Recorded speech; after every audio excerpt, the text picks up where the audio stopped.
کچھ خوش قسمت جوڑوں میں سماجی رشتے میں ہی دلی رشتے کی مٹھاس بھی میسر آ جاتی ہے، اور کچھ بدقسمتوں کو ایک ساتھ رہ کر بھی ساتھی کے ساتھ کا مدھر احساس نہیں ملتا۔ اس قسم کے احساسات اگر میرے ہی دل میں جاگتے تو شاید زندگی جبر و اختیار کے بوجھ تلے دب کر جو تو گزار لے جاتی۔ یہ احساس راحت کے دل میں بھی جل ترنگ بجانے لگا تھا، پھر یہ جل ترنگ منہ زور طوفان کی صورت اختیار کرنے لگا۔ ایسی صورت میں کبھی کبھی اس آرزو سے آنکھیں چرانا مشکل ہو جاتا جو شجر ممنوع کی طرح ہلاکت خیز ہوتی ہے۔ ہمارے رویے بدلنے لگے اور اتوار سے کچھ انہونی باتیں جھلکنے لگی۔ ہمارے رویوں نے چغلی کھائی۔ طاہر نے بھی ایک دن جان لیا کہ اس کے گھر کے اندر دو اپنوں نے کسی کو غیر قرار دے دیا ہے۔ رفتہ رفتہ بہت چھپانے پر بھی وہ احساسات عیاں ہو گئے جن کو کوئی غیرت مند شوہر برداشت نہیں کر سکتا۔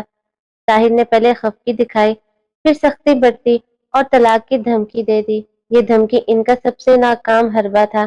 اس نے جان لیا کہ اس کی بیوی کسی اور کو پسند کرنے لگی اور طلاق کی دھمکی اب اس کی کھلی شکست تھی، جس کا واقعہ ہونا اس کی مردانگی کی موت تھا۔ تبھی اس نے بے بس ہو کر آخری داؤ آزمایا اور میرے قدموں میں سر رکھ دیا، رو رو کر منتیں کی، التجا کی، ہاتھ جوڑے، کہا شہنیلا مجھے برباد نہ کرو، اگر مجھ کو ٹھکراؤ گی تو میں مر جاؤں گا۔ اس کے بعد یا تو ظلم کی تصویر بن کر اس کائنات پر یوں پھیل جاؤں گا کہ تم سکون سے باقی ماندہ زندگی کو جی نہ سکو گی، یا پھر میں پاگل ہو کر گلیوں میں آوارہ پھروں گا۔ نہ جانے کی کیا رد عمل تھا۔ اگر وہ میرے والدین کو میرا احوال سناتا تو وہ مجھ کو جبراً اس کی بیوی رہنے پر مجبور بھی کر لیتے، لیکن اس نے اس تشدد کو بھی پسند نہ کیا۔ اس کا یہ بے بس روپ میرے لیے ایک منفی احساس بن گیا۔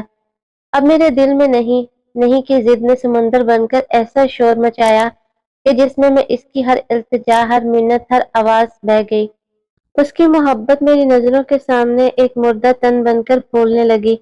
میں خود کو سمجھا سمجھا کر تھک گئی، لیکن مجھ میں سمائے تمام جذبوں نے مل کر ایک ساتھ محاذ بنا لیا کہ اب میں اس کے ساتھ نہیں رہ سکتی۔ مجھے خود کو سنبھالنا مشکل ہو گیا۔ تب میں نے طاہر کے ساتھ ایسا اہانت آمیز سلوک کیا کہ وہ اگر مجھ سے اس قدر محبت نہ کرتا تو میرا گلا ہی دبا دیتا، لیکن مجھے کوئی نقصان پہنچائے بغیر صبر کیا اور خاموشی سے میری زندگی سے چلا گیا۔ اس نے مجھے شادی کے بندھن سے آزاد کر دیا تاکہ میں اپنی خوشی اور مرضی سے جی سکوں، مگر ایسا کر کے وہ خود جیتے جی مر گیا۔ عدت کی مدت بھی میں نے طاہر کے گھر پر گزاری اور پھر راحت سے نکاح کر لیا۔ گویا ہم دونوں نے طاہر کو رونتے ہوئے ایک دوسرے کو پا لیا۔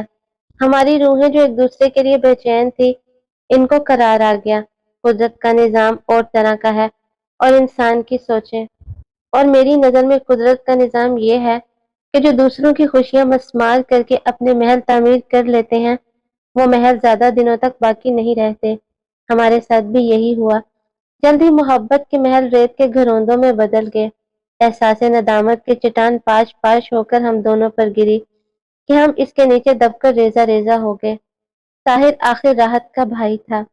عورت کی محبت وقتی ثابت ہوئی اور خون کے رشتے نے دیر پا ہونے کا ثبوت دیا۔ اب راحت اٹھتے بیٹھتے مجھے برا بھلا کہنے لگا، خود اس جرم میں برابر کا شریک ہو کر بھی مجھ اکیلی کو مجرم گرانتا تھا اور خود کے کیے کی سزا بھی مجھ کو دینے لگا۔ محبت کا خمار اترتے ہی مجھ پر لعنت بھیجنے لگا اور بھائی کی خوشیوں کا قاتل کہنے لگا، کہتا کہ اے گھٹیا عورت، تو نے عورت کی عظمت کو پارا پارا کر دیا اور مجھے بھی احسان فراموش بنا دیا۔ تو اس لائق نہیں کہ کوئی تجھے اپنے شریک حیات بنائے۔ میں کس قدر بدنصیب مرد ہوں کہ تجھ جیسی گری ہوئی عورت کو اپنی بیوی بنا لیا۔ شاید ہم میں طلاق ہو جاتی، لیکن شادی کے 3 سالوں میں ہی بچے ہمارے درمیان ایک ایسا معاہدہ بن گئے کہ جن کو توڑ ڈالنا ہمارے بس کی بات نہ لگتی تھی۔ اب میں اس وقت کو کوستی جب میں نے طاہر کو ناقابل برداشت اذیت کے الاؤ میں دھکیلا تھا اور جذبات کی جھوٹی جنت بنائی تھی۔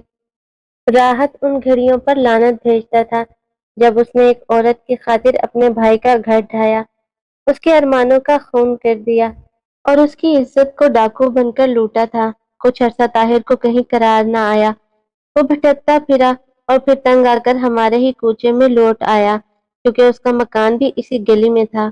وہ دیوانہ سا ہماری گلی میں بیٹھا رہتا، جس پر محلے کے لوگ رحم کھاتے تھے۔ محلے کے لڑکے اس کو پتھر مارتے تو وہ نہ جانے کس کو بد دعائیں دیا کرتا، منہ ہی منہ میں بڑبڑاتا، جانے کیا کہتا رہتا کہ اس کی محمل سی باتیں کسی کی سمجھ میں نہ آتی تھی۔ لیکن ہم دونوں خوب جانتے تھے کہ وہ کیا کہتا ہے، ہر کہانی کا کوئی نہ کوئی انجام تو ضرور ہوتا ہے۔ میری کہانی کا بھی ہوا۔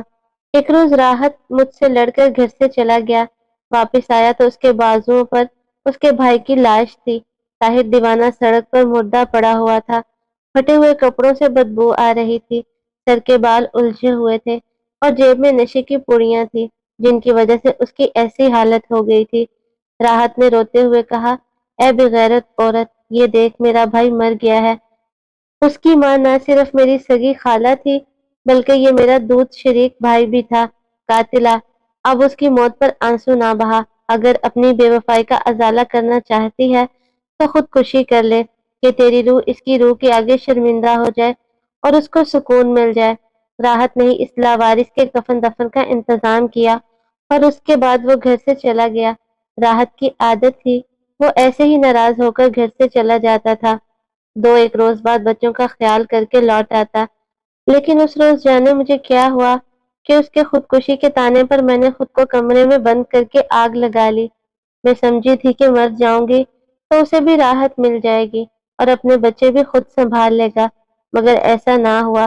جو ہی میری چیخیں بلند ہوئی، میرا بیٹا بھاگ کر پڑوسیوں کو بلا لایا اور انہوں نے کھڑکی کے ذریعے کمرے میں داخل ہو کر میرے جلے ہوئے وجود کو ہاسپٹل پہنچا دیا۔